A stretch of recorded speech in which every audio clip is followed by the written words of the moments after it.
You don't need to say it because I know I'm looking cute. Hi everybody.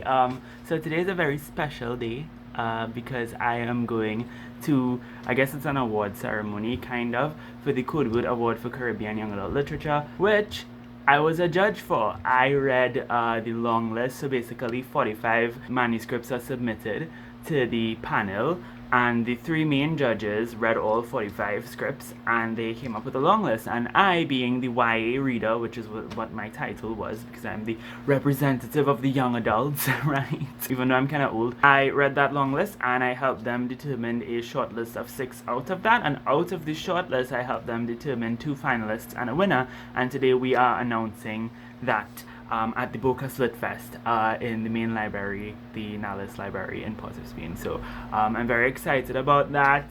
I'll probably include a little bit of commentary, or I don't know how I'm going to edit this video. You'll see what happens when it happens. But this will also function as kind of a March wrap-up because I want to talk about the books that I read in March, which were the books that I read for this project. And I'm only going to talk about the 3 books that won because I think those are the only 3 that are going to be published. I'm not sure if any of the others are being published. I will let you know. Yeah, that's everything I have to say for now. Let's go to Port of Spain. The most on-brand thing for Trinidad. What? KFC. Daddy, do you love me? You sure? Yeah, I think so. Okay.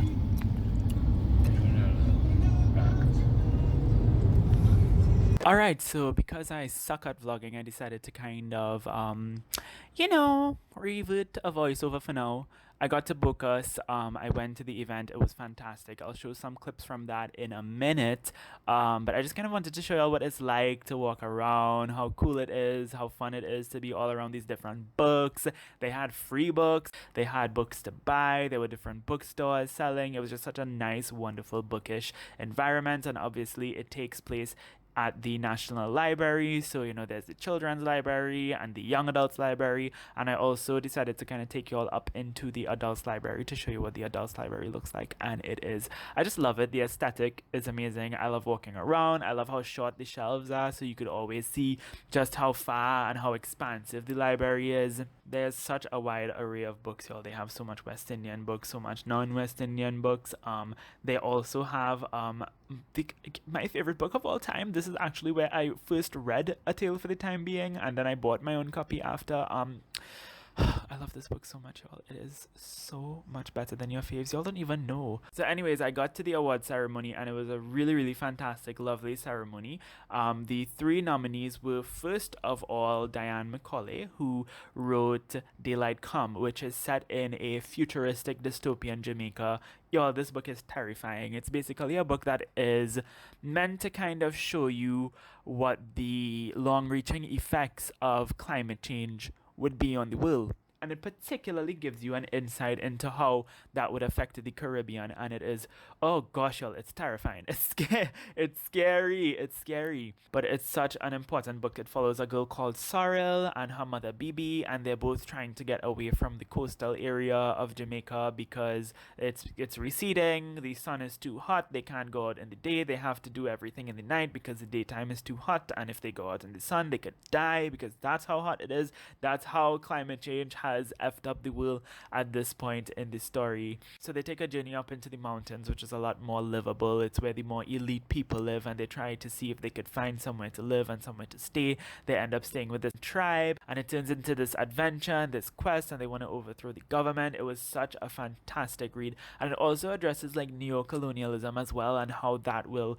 eventually evolve to adapt to this kind of society. There was points throughout the book where they were talking about like Americans are coming on these old ships that used to be these things called cruise ships that used to come to the Caribbean, and they were kind of throwing shade a little bit at the tourism industry and the neo-colonial nature of that, and how that kind of would kind of come into this new society. It was a really, really interesting book, and I loved it, and it was one of the best dystopian books that I've ever read in my entire life, y'all. We need more dystopian books. Dystopian has the potential to do so much. It's not just the Hunger Games and Divergent. There's so much that we could address, and there's so much that we could talk about when it comes to dystopian as a genre. So I really, really appreciated this book, and I'm so glad that it came in the top 3.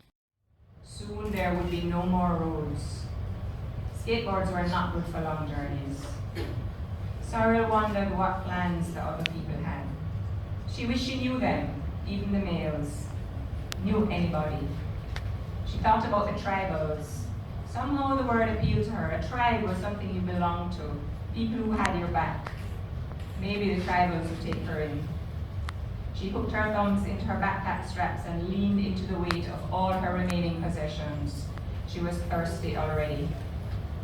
The next author that I have to talk about is Janelle Frontin. She wrote The Unmarked Girl, which is a fantasy novel set in a completely different alternate world reality on this planet called Mira, which is inspired by a real planet. This planet does not rotate, so there's only one side and it's always daytime, and there's two tribes, two warring tribes, and one of them can only live out in the sun and the other one can only live in the shades of the forest. Otherwise, if they go into each other's realms, they could potentially die because their bodies are not adapted. Our main protagonist is Yara. She was found by one of the people from the tribe that lives outside in the open, and she's different because she's unmarked. Everybody on this world is born with markings on their skin, and that tells you which tribe they belong to. But Yara seemingly doesn't belong to either tribe, even though she grows up with one, and she really identifies with that tribe. But then she gets to realize, oh, I'm actually neither nor. But in this world, you could only be either or. So why is she this one person who's different? And you get to realize perhaps she has some kind of you know what I mean? Like a prophecy, like a destiny, right? And it's a really interesting story. She ends up having to go through a lot to find out exactly who she is and what her purpose is. And it was such a compelling read.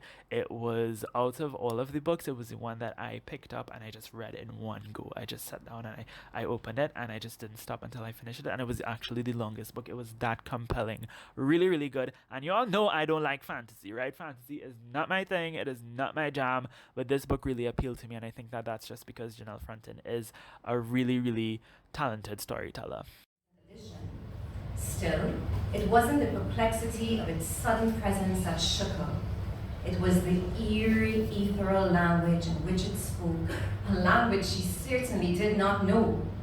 Yet, somehow, from a place deep below the chaos of the dream, she understood its meaning.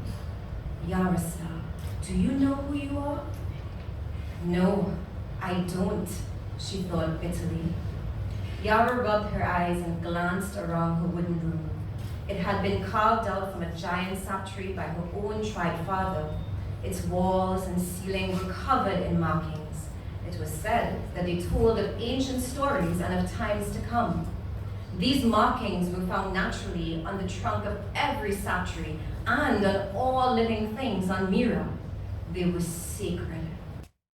And finally, we have Tamika Gibson. Now, Tamika Gibson is the only author that I had some previous familiarity with because I read her book, Dreams Beyond the Shore, which actually won the Codebird Award for, I think it was 2016. Yeah, love that book. And I loved her new book, The Accidental Prize, which is a YA contemporary told from the perspective of two teenagers here in Trinidad. I really appreciate that because it is just such a familiar thing for me. It's familiar to just read teenagers who don't necessarily remind me of myself so much because this is a book about athletes and I'm definitely not an athlete, but they do remind me of people I know, people I went to school with, people I'm friends with. So it was a really nice thing to open a book and see that kind of familiarity that I'm not accustomed to when I'm reading, young adult contemporary. These two teenagers are struggling with all sorts of different things. It's about class and poverty and violence, but it really centers on both of them, Joelle and Kayla, as they are trying to compete to get into the Olympics, which is really, really cool. I really liked I really like a good sports-centered story, even though I don't like sports itself. So I'm glad that Tamika kind of gave us that with this story. And y'all, she is funny as hell. Like, the dialogue in this book had me cracking up. From the time I see that little nashy fine foot boy, I know he wasn't going to make it. The porting was nervous. The eyes were shifty. When I reached back by immigration, if you see him, them two knee was buckling. They had asked him something he couldn't answer or what? Well, they was calling him by the name and the passport. Mr. Smith, Mr. Smith. And he was watching around like a damn bubbly as if he didn't know who they was talking to. The immigration officer told me I was real good though. I'm pleased to present a report on the selection of the winning entries for the Burt Award for Young Adult Literature for 2019. First of all, the judging process. Our panel of four, Mulit Amai, Aisha Gibson Gill of Barbados, Saajid Hussain from Trinidad, and myself from Jamaica, representing a pan-Caribbean team, engaged in 3 rounds of judging to arrive at the 3 novels that are presented here this morning. While the first 2 rounds were done by a simple email exchange, the final round of judging was done by a Skype interview when we saw each other's faces and heard each other's voices for the first time. Still haven't seen the faces and voices in person. Saajid. Hi. Happy to have you here. Thanks. And so, it gives me great pleasure in announcing this morning that the winning submission for the 2019 Burt Award for Young Adult Literature is, by the unanimous acclaim of the judges, The Unmarked Girl by Janine Conway.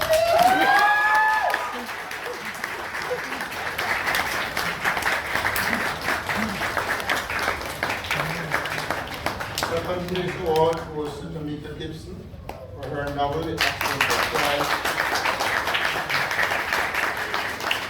And the worthy third prize winner is Daylight Come by Diana Paul.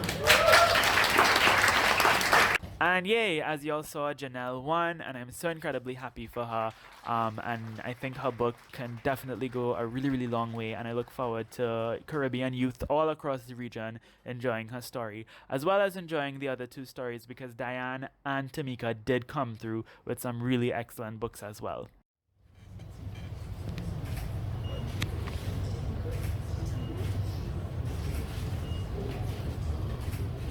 Alright, so I'm back from BocasLitFest. So I feel like I need to give you a little bit more context. So last year I was a youth vlogger / blogger for the BocasLitFest, which is basically like BookCon but for Trinidad, and associated with the BocasLitFest is the Codeword Award for Young Adult Literature in the Caribbean. And the reason why they chose me to be a judge this year, or to be the guest judge or the YA judge, is because I have a YouTube channel where I talk about predominantly young adult books. So that's why I wanted to take this opportunity to say thank you to all of you, because I wouldn't have this YouTube channel had it not been for everybody's support. I would not be where I am today had it not been for y'all's standing of me making videos about books. Like I still grapple with that 3 years later, 4 years later, right? That people care to see me talk about books. It's been such an amazing thing for me, because y'all don't know the amount of confidence and the amount of self-affirmation, right? I don't know if that's the correct term, but you know, y'all make me feel good about myself, right? And I appreciate it. And because of your support and because of this channel,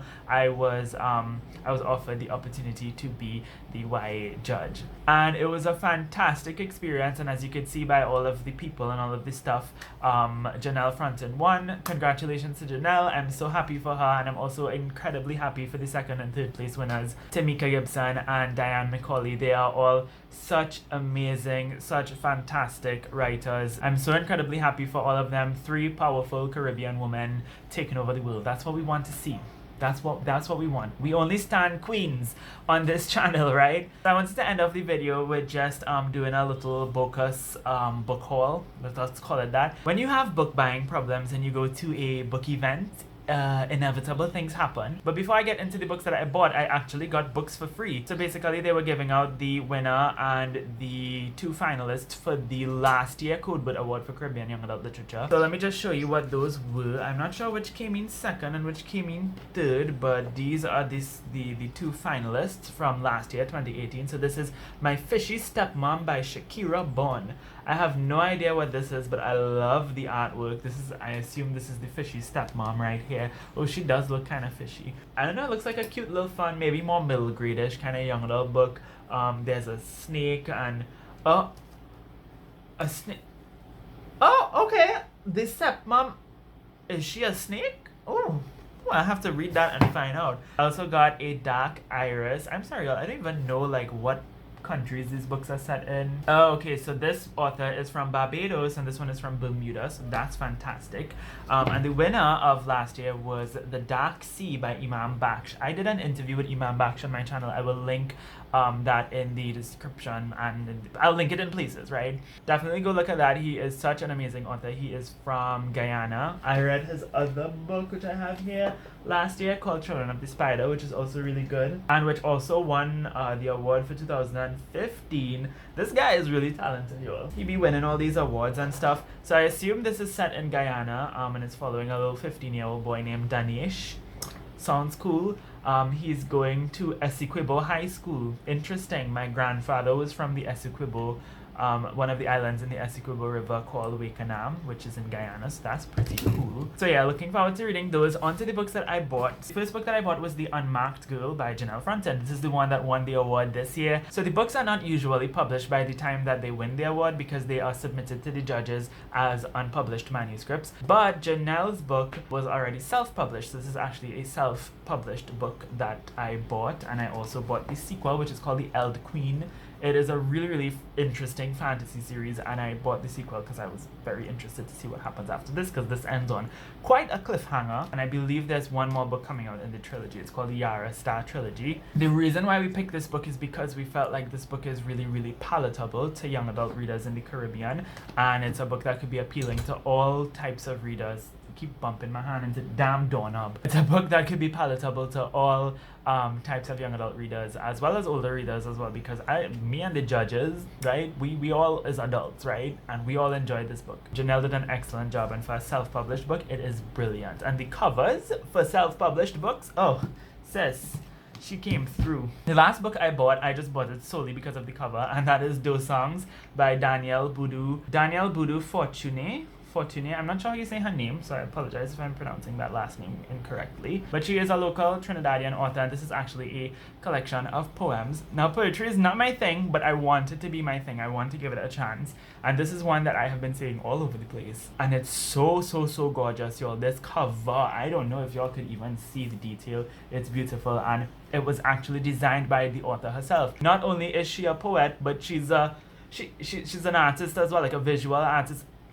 We only stand queens on this channel, y'all. Alright, so I think that's everything I have for y'all today. I hope you enjoyed this video, and I hope you enjoyed my thoughts on the 3 books that I shared earlier in the voiceover. It was a little bit different from your typical wrap-up format, right? But it was a special event, so I had to wrap it up in a special way.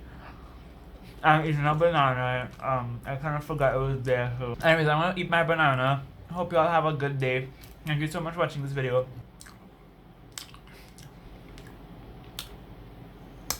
And until next time, inshallah, keep reading.